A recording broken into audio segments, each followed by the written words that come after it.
Hello, I'm Dr. Katherine Horton. This is now the third part of this little series I'm making about the global pivot out of the empire of bullshit. If you don't know what I mean by empire of bullshit, please watch my video that's dedicated to the description. I made two previous videos about the global pivot. One general introduction about what's necessary. In a nutshell, we're essentially cycling the system. Our systems got inverted. All the people of integrity, high integrity, are in the bottom, at the bottom, and our systems got infiltrated, infected, captured, capsized even, by miscellaneous operatives, intelligence agents, their corrupt buddies, psychopaths, absolutely everything. We have the dregs of society at the top and the good people at the bottom. Now, a society like that nosedives, and really what we need is a society on the rise. We need to have upthrust. And I also would like to re-emphasize the point, because I made the second video was about why. Why do we need a global pivot out of what turns out to be the empire of bullshit? And why does everybody have to be on board, and why does it actually benefit everybody? Because in the last video I made the case that it's not just the targeted individuals, the children being trafficked, and all these other victims of fraud and crime who benefit from a system cycle, but it's also the so-called elites, or as I call them, the cartel holders, because they too are living essentially in a bubble of bullshit created around them by powerful psychopaths. And they also do not actually live in reality. They think they have such a better view of what the world truly looks like, but then if they just went out and checked for themselves, they would see that reality doesn't actually match the image that has been created for them. So, in a sense, we are all on the same page. As long as everybody understands what we're talking about, there shouldn't be a problem. The only problem that people should have is if they're psychopaths, if they're corrupt, or if they're criminals. They are on the way out, sorry. They have to adapt, essentially. Psychopaths can function.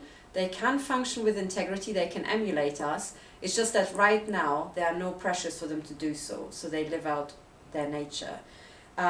But that's essentially why psychopaths remain hidden, because they can operate, they can emulate us, but they have to be incentivized, as in forced to do so, because if they can outsmart the system, they will. And they treat us like objects. So if they can somehow, you also don't want to be dominated by your toaster or your kettle or your car, and that's how psychopaths thinks about us. For them, we are objects. But if there's enough pressure, then they can also operate normally, inverted commas, and not be harmful. Then corrupt individuals can be turned back as well, and I will explain in detail how to recapture a system. I already made a video about that. But there are many, many tricks you can use from systems analysis, and you discover that actually the problem, no matter how vast it seems now, is not as big as you think. If you watch my video about recapture, there I already explained that even if an entire system, so the entire upper part of the system, is entirely captured, even then, to recapture it, you only have to recapture a few elements going up the ranks. You don't have to recover the system entirely, you just have to recover the levers of power. And by the way, this is how psychopaths and criminals captured our systems to start with, even though they're in a minority, because they focused on the levers and positions of power. And because they're psychopaths, they have a natural affinity to those. So they recognize them. They are looking for them all the time because they want to be there. But we are, most of the time, people of high integrity. We focus on our work. We want to do good work. We want to help others. So in a sense, our eyes are outward, and we don't really look behind us to the machinery of power, or the machinery of control in the system that we're in, be that the medical system, the legal system, or whichever system you're working in. Right? So that's essentially our fault. We haven't paid attention, and now we pay the price. But I'm telling you, as soon as the majority starts turning around, we are the majority. So for minority to capture a system takes actually a relatively long time, because they have to somehow eliminate the majority. But for the majority to recapture a system is astoundingly fast once we get going, especially when we're clever about that. So I do not advocate for revolution or any such things. I am just about recapture. First of all, recapture the system and cycle the system back to a healthy, sustainable system that creates thrust upwards for society, not thrust downwards. So in the previous video I compared it to essentially a plane that has been made to nosedive. You know, the pilot has been kicked out, the pilot being the professional who spent a lot of his time and many years training to operate a plane, to fly a plane properly. He is a specialist, he's a highly trained professional, but instead he was knocked sideways by the owner of the airplane, who has all the money essentially, and this guy put it into a nosedive because essentially as soon as you've got free fall you have the sensation of levitation.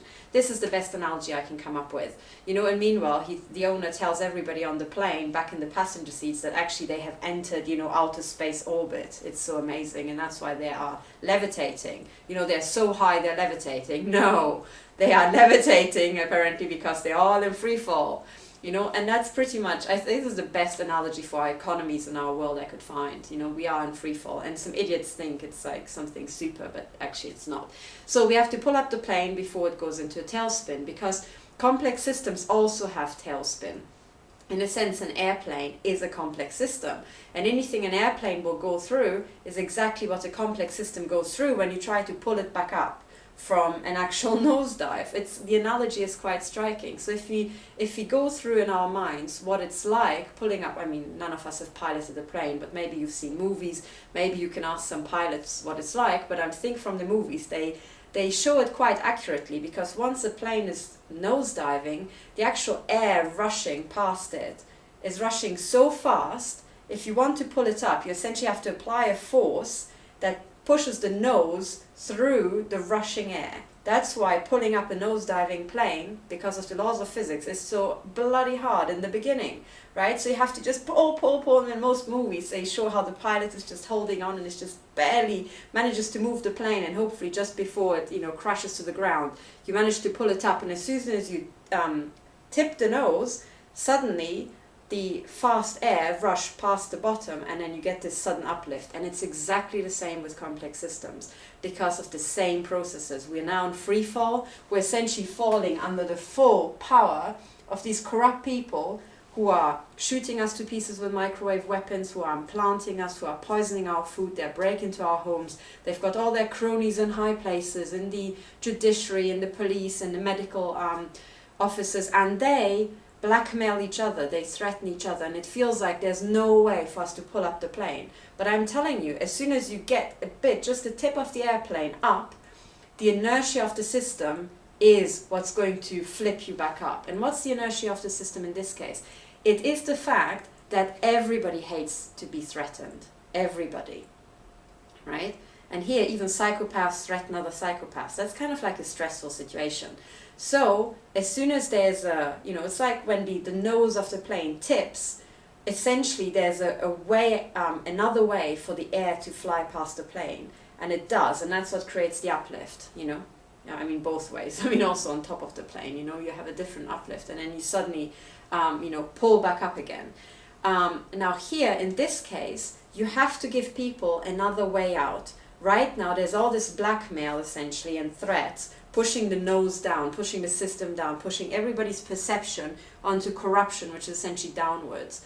But as soon as you give people an option that if they do something really simple, their life will improve, everybody rushes there.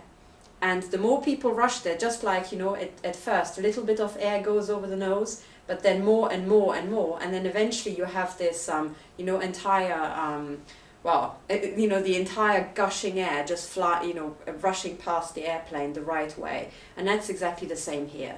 You know, you essentially get a stampede to a better world because people are so sick with this. As soon as you give them a way out, a way to channel that gets rid of that, they will go. And the more people go, the more people are coming. So you get this stampede effect. So just because it's blimming hard right now and no one seems to be responding because everybody's essentially in blackmail, fear, lockdown, doesn't mean this is how it's going to stay forever. No, this is essentially the hardest bit. And I can tell you already, we are past the hardest bit. We already had a little bit of air fly over the tip. And the little bit of air is essentially the high-profile whistleblowers and high-profile professionals who just went public and said, yeah, this stuff seems to be going on. If they were not targeted, they said, yes, this seems to be going on. We're on the case, we're investigating, we bring in our professional skills.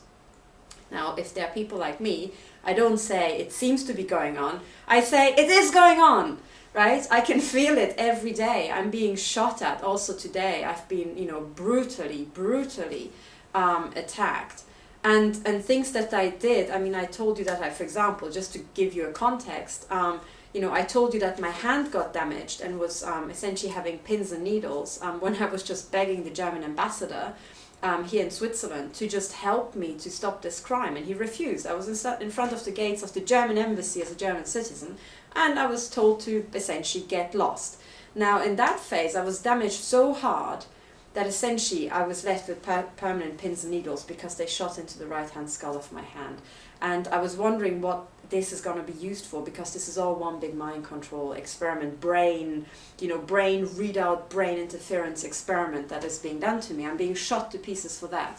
And essentially what they started doing is essentially vibrate my left hand, so the tingling can be made more intense, and in the end it can be essentially turned into what feels like vibrations but isn't vibrations. It's essentially disabling your hand by overloading it, to me it seems like, by overloading it with electromagnetic impulses to exactly that part that controls my hand, right? I think this is what it is. And now through brain interference, as far as I can tell. I mean, they stole my measuring device just a few days ago, so I still have to make a measurement. But they essentially managed to paralyze my entire left arm now. And they did that once I came back home. And just as soon as I stepped into the house, essentially this tingling sensation started crawling up my arm. And before I reached the top of the stairs, it felt like what people describe as vibrations and intense pain. Well, not really pain, but just, intense vibrations. So that at first I couldn't hold anything. And in the end, I just couldn't use my arm.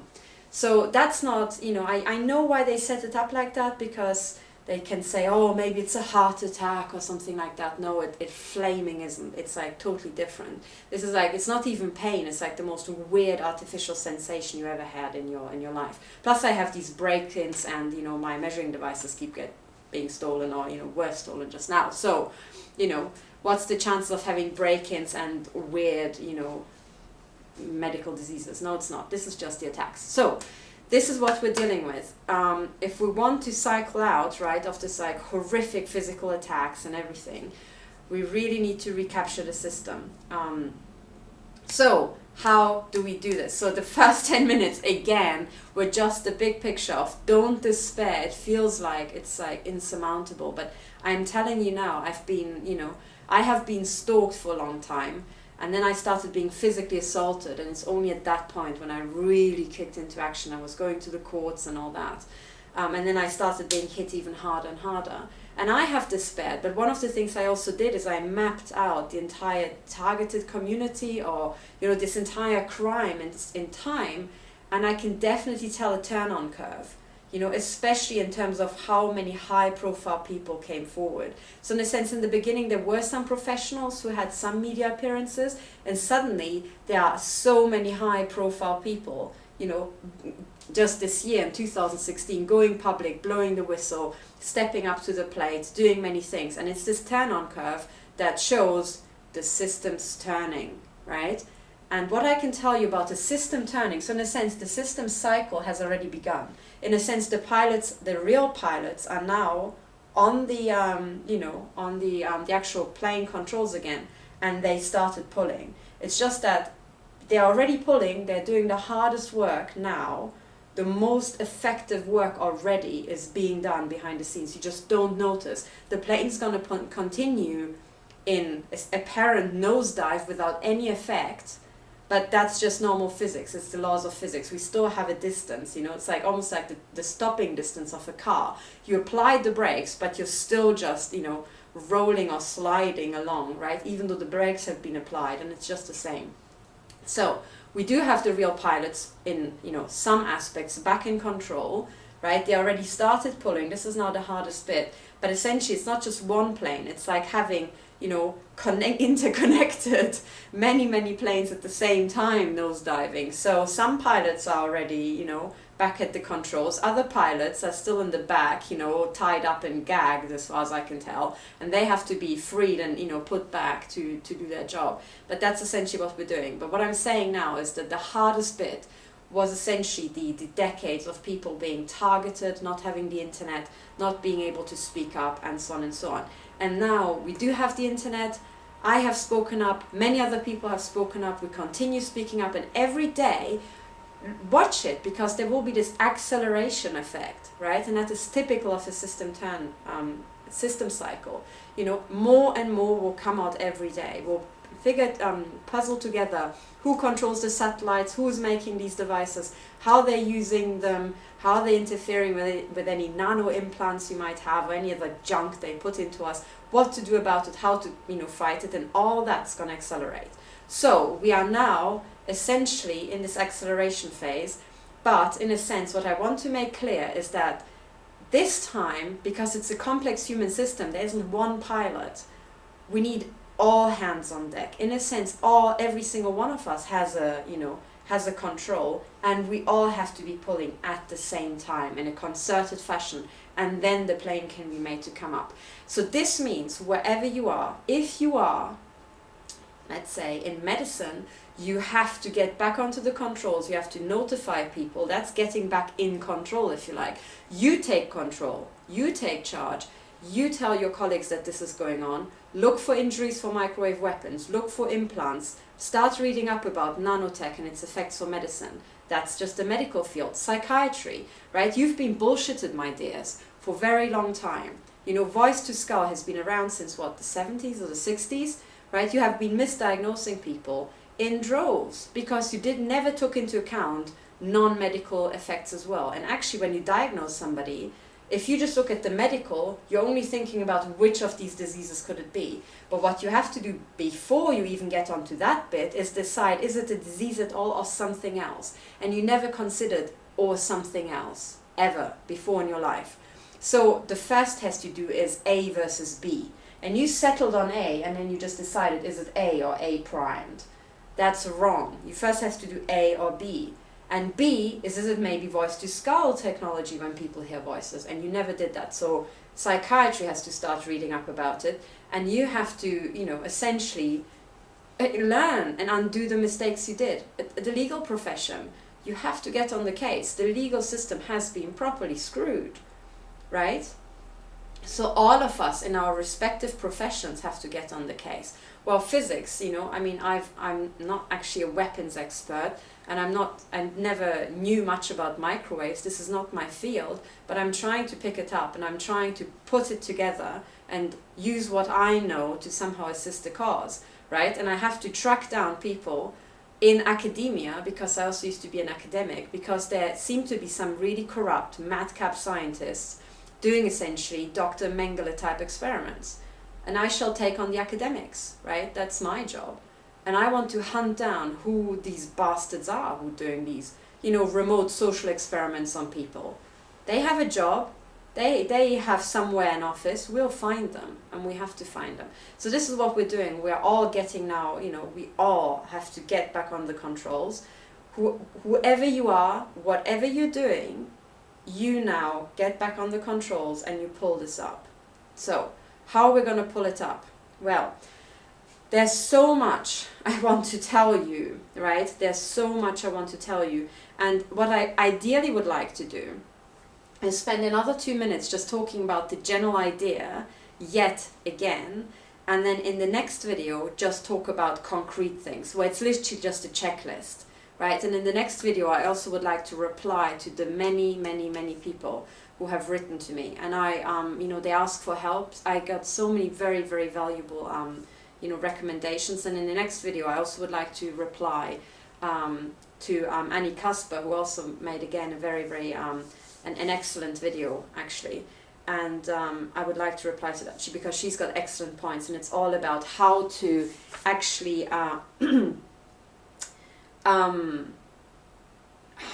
what actually to do to stop it. Hang on, I've just made a set of, yes, I've made a set of things to say.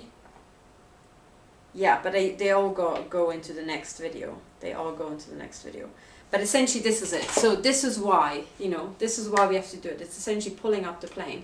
And we need everybody. And it's clear why, right? Because one pilot is not strong enough. right? So you have to really, the force to pull up an entire system is just, you know, superhuman if you do it alone. You can't do it alone. That's why you have to have other people. And these other people don't have to be in the same field as you. In fact, it is better if you have people in the police trying to pull up the police, pull it out of corruption, you know, lawyers who help you, medical professionals who help you. So we have to connect across fields. That's very, very, very important.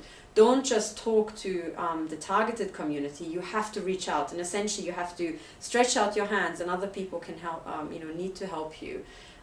This is it. We have to put out tentacles like that. And you have to think that's exactly what the corrupt people did. You know, the intelligence agencies, they started networking, they started corrupting judges, police officers, and many, many other professions. They put out tentacles. Well, if they can do it, so can we. After all, we're society. They are con artists. Okay, and that's something to keep in mind about all of these people. Corrupt people con others, and frauds are also essentially a con, right? So these people got to where they are, not because of skill, because then they would be up here. They got to where they are through a con, by cheating people or by other people being artificially removed.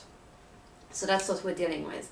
And then there's another effect which I would like to finish off with, and this is when in my video where I explained how capture works so that you all have this visual image. I said, let's take this as a healthy system, and then someone, you know, a psychopath or corrupt individual enters the organization and then climbs the ranks bit by bit and then corrupts the people below, you know, and so on. And then the next person, this person climbs into the next layer, someone else follows, and so on and so on. And then bit by bit, also this side is corrupted. Remember that?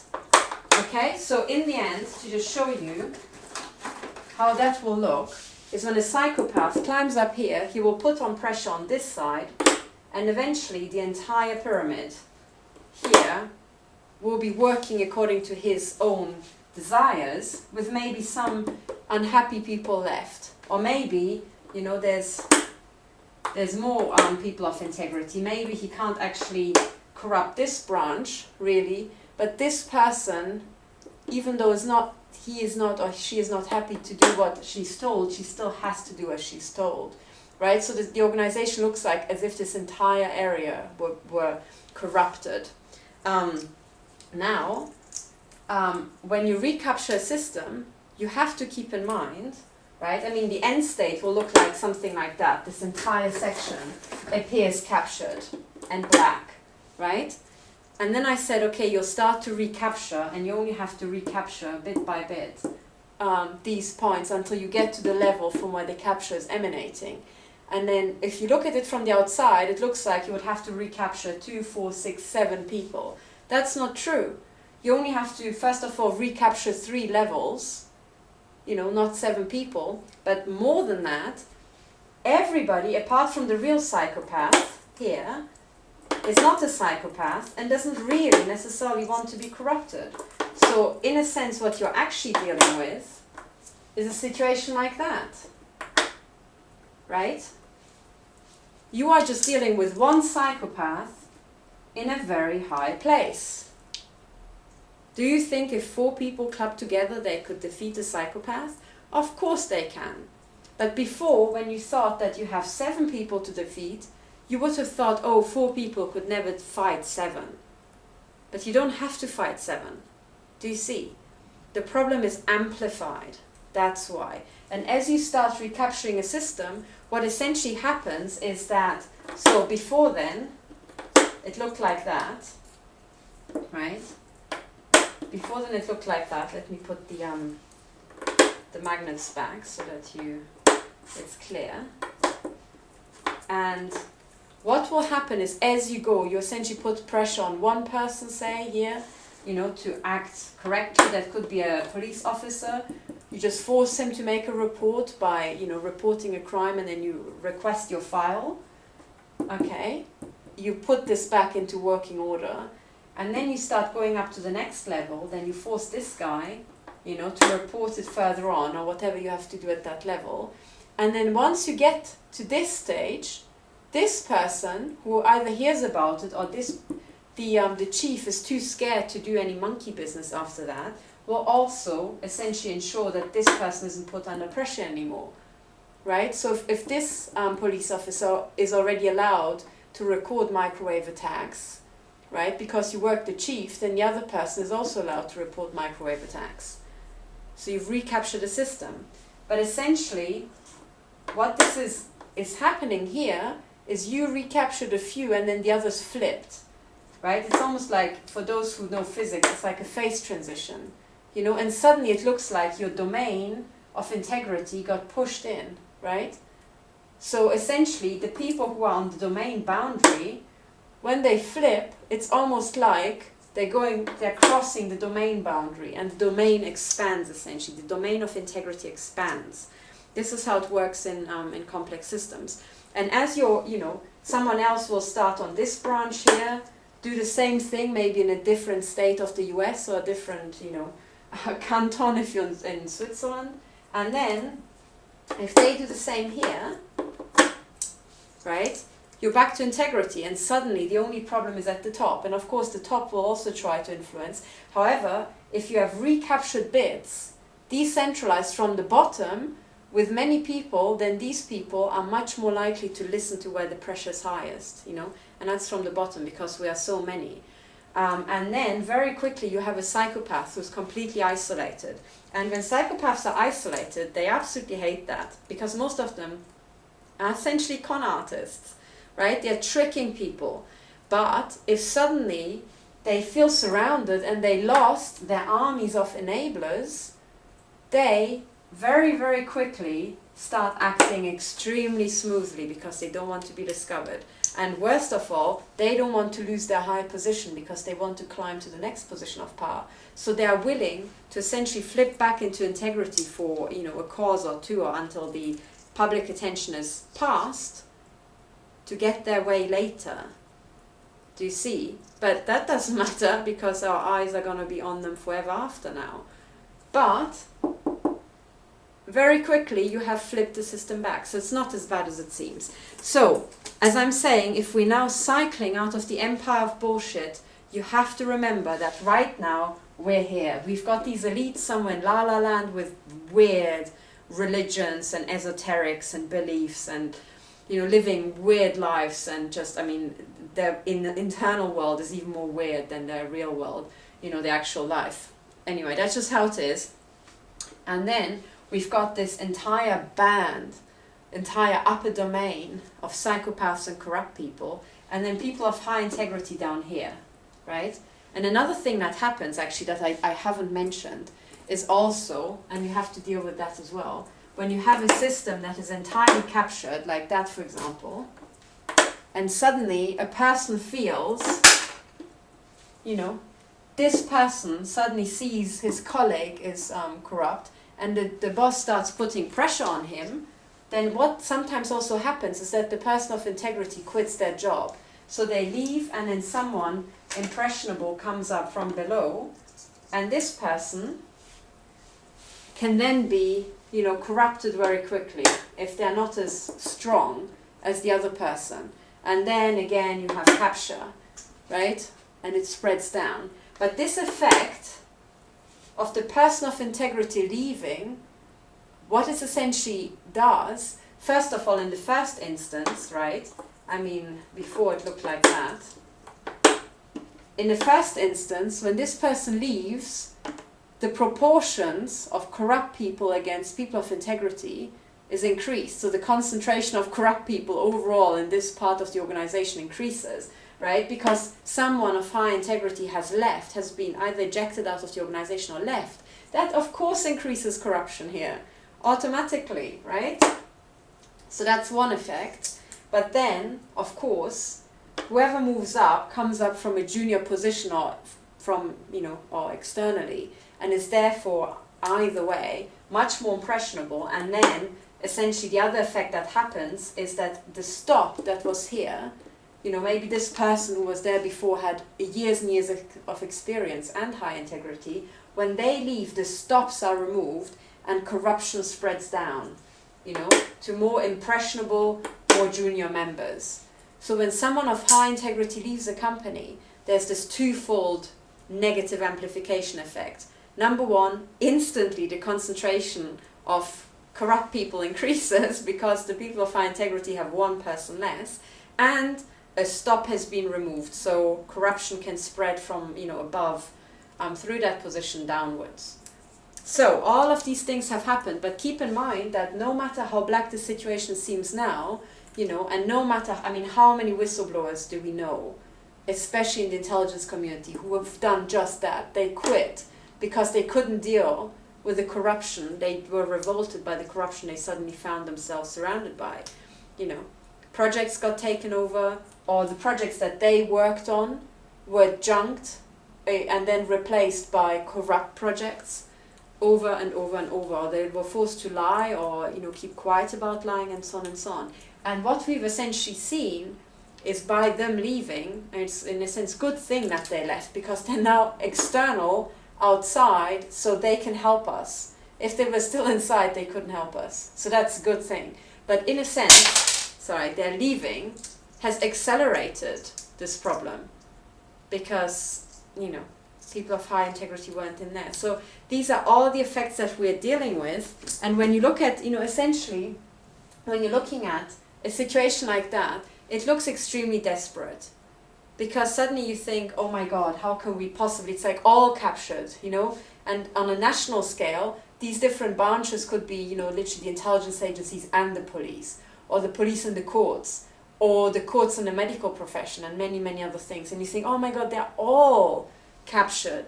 But you have to keep in mind that a lot of them are not genuine psychopaths. They have been intimidated, they have been corrupted maybe, and many other effects, or they feel pressure from above and they don't know what to do, or they're just ignorant and they don't know that these things exist. And as we apply pressure, as we spread information, these people will flip back. So the problem isn't this big. The problem is sometimes just one person at the top. Some person, where this all comes together. Okay, and this actually gets me to the last point of how do you find these corrupt people? Well, you find them by recapturing bit by bit, applying pressure.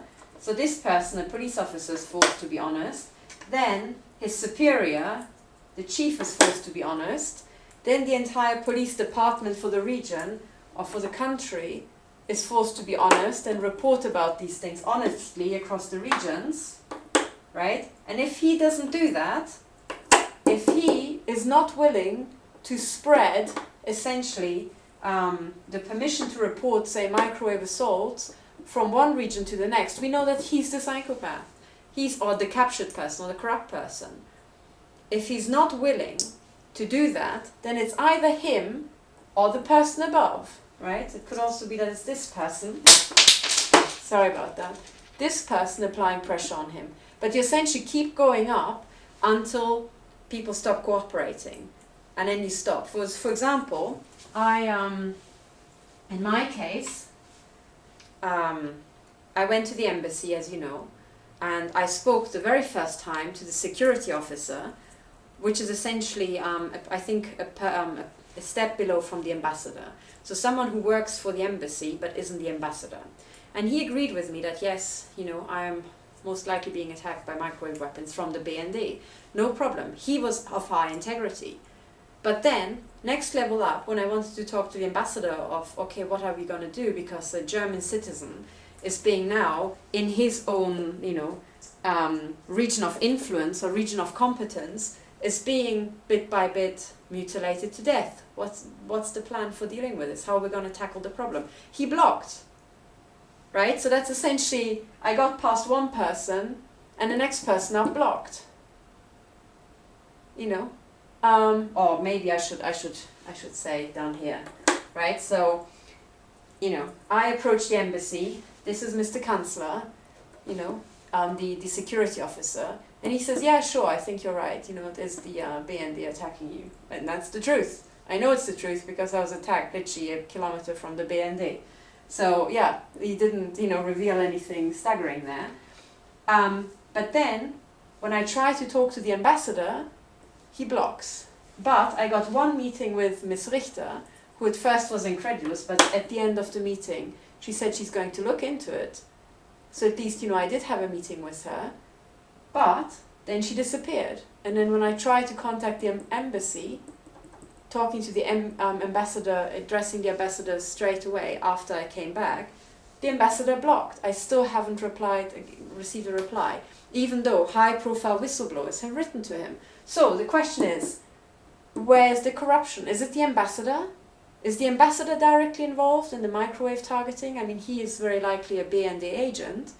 Is he organizing the targeting of German people in Switzerland, using the fact that it's outside of Germany as a sense, a cover for the BND, that they can get away with it as long as they do it to their own people abroad? Is that what it is? And that's the question I'm now dealing with. Is it him? Is he in on it? Is he genuinely corrupted? Or is it just that someone in the Auswärtiges Amt, so the Foreign Office in Germany, is forcing him to be corrupt? In that case, if Dr. Otto Lampe at some point cooperates, right, and actually tries to help me, it means that this bit got recaptured, right, and then we're going one up, right? If the Auswärtiges Amt cooperates, right, and they say, oh gosh, yes, no, we need to tackle, microwave assaults, if we ever get to that stage, then I will also say, hang on, I know for sure that a German citizen in Belgium, that has been mentioned to me, has approached the embassy. What about your people in Belgium? If then the people in Belgium, who maybe go back to the embassy, also get given a green light, and the German ambassador to Belgium is also allowed to, take the reports about microwave assaults and maybe starts to help the victims, then we have recaptured the system. And then if people cooperate, we know, okay, the actual real corruption is coming from higher up. Now, what is above the Foreign Office? Well, it's actually the Foreign Intelligence. They seem to control the Foreign Office. It's not the other way around. I think it is this way around. Officially it's the Foreign Office also. For example, in the UK, the Foreign Secretary has supervisory duties towards MI6, but come on, how can one person supervise MI6? I mean, that's bollocks. It's the other way around, right? The Foreign Secretary is essentially a poodle for, a lapdog for MI6, I think. This is how I would expect it from systems analysis. The bigger system controls one person, not one person really having this weird power. So, this is now cycling out of the empire of bullshit. This is how we're going to do it. That's the idea. It will be like pulling up a plane. Okay, so if it feels hard in the beginning, don't despair. It's hard. The hardness in the beginning is no indication for how hard it will be in 3 months' time. No, it will get easier and easier, Even though you can't see the difference straight away, pilots are already pulling, and the nose has already tipped. We have to now pull together even harder to just flip it back up and then, start rising again. So this is what we're up against, but it is now the hardest time, and it's also the time where we really need the help of everybody simultaneously the most. Later on, not everybody has to help in the same way or at the same time, but now we really have to be like all together, pull, otherwise we're literally gonna crash to the floor, and that much is certain, and we are very close actually. We're very close to actually hitting rock bottom. And as you know, it seems fine when you're nosediving, everybody's still healthy and alive, but when you hit the bottom, that's when death comes instantly. And it's the same with complex systems as well. And if you don't believe me, look back at the Second World War. The Gestapo did exactly this. They infiltrated everything. They started, putting the operatives in. They started essentially robbing people, dragging people out of their homes and so on. Then they started putting work camps everywhere, and before you know it, it just went boom. Gas chambers were fired up, and it was essentially Second World War on death, right? And it just went within a few years. That's a system, that is in a sense a bad system cycle, and in a sense this is what we're trying to avoid. And we have good people in good places now, but please now, all together now, let's pull this up. or we already have, you know, individual Auschwitz camps already. The microwave, the gas is already entering the chambers. We are already being essentially, you know, instead of carcinogenic gases, we are being irradiated with things that give us cancer, that damage our organs. The gas chambers are already firing. Individual concentration camps are already online. They're operational, right? And more individual concentration camps are being, you know, planted everywhere around the country by the intelligence agencies and their minions. And I insist on that because only they have simultaneously the access to the stalking networks, can break into homes, have military technology, yada yada. So that's already there. But now, please, let's pull it up, or we will have a second, a rerun of the Second World War. And this time it will make the Second World War look like, you know, literally a walk in the park. And why can't we have World War III, even though the weapons industry really would want that, so that, you know, the weapon stacks are cleared out and they can sell the newest weapons to crackpot psychopaths at the top? Well, the reason why we can't have World War III is because our ecosystems are already collapsing, right? And with that I mean the bio-ecosystems. And the Second World War we managed to weather because our systems weren't as complex and because nature was a lot healthier. Now nature is dying and we've got hugely complex systems. If we set off World War III, we'll all die within very, very few years. Either because we die of the primary assault, or the people who are left cannot operate the complex systems and therefore won't even be able to replace the cord for a toaster. And a lot fewer people know how to even operate a gas stove now. So a lot more people will die that way. And the third thing is all the nuclear weapons set off and miscellaneous, you know, other chemical and biological weapons and electromagnetic weapons that will be set off in World War III will wipe out whatever is left of our, you know, functional biological ecosystems. So most likely all complex life will be wiped and we're back to bacteria and plankton in the seas, and it will be a restart from that. And that's the mathematical outcome essentially. As far as I can tell, there's no other way to pull this off. So World War III is a really fucking stupid idea right now. The only way to do it is to pull up the plane. And actually a lot of people are on the board. I mean, you know, China doesn't look like it wants to be really drawn into World War III. Russia certainly doesn't look like it wants to be drawn into World War III. Seems fairly patient. The only people who are literally messing around and running amok like a bunch of idiots are essentially the you know, somewhat deluded leaders in the Western world. And meanwhile, we've got collapsing Western countries. The US is collapsing economically, so is Europe. I mean, that's bullshit. So we have to pull it up. So this is again the big picture of how we're going to do it. We're all going to pull. But this is again too abstract. So the final video about the empire of bullshit and the global pivot out will be essentially a detailed recipe. And that will be the next video. And that will be literally a to-do list. No big pictures, literally just a to-do list of how to do exactly what I said in the previous few videos. Bye for now.